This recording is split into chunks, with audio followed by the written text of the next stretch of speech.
అరుణాచలం పరమ పావ పుణ్యక్షేత్రం. ఇది మోక్షక్షేత్రం, అంటే మోక్షాన్ని ఇచ్చే చోటు అని అర్థం. అరుణాచల శివ అని తలుచుకుంటే జన్మ జన్మలు చేసిన పాపాలన్నీ దగ్ధమవుతాయి.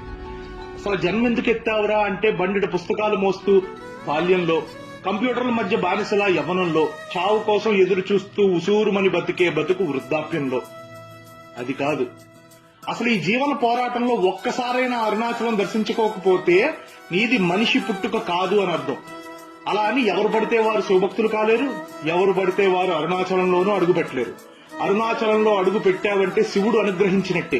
గిరిప్రదక్షిణ చేసిన తర్వాత నువ్వు మళ్లీ పుట్టినట్టే.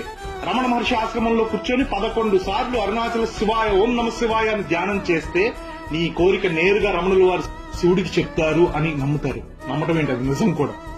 అరుణాచలం జీవితంలో దర్శించుకోలేకపోయావా, నీ అంత దురదృష్టవంతుడు లేడు అని అర్థం.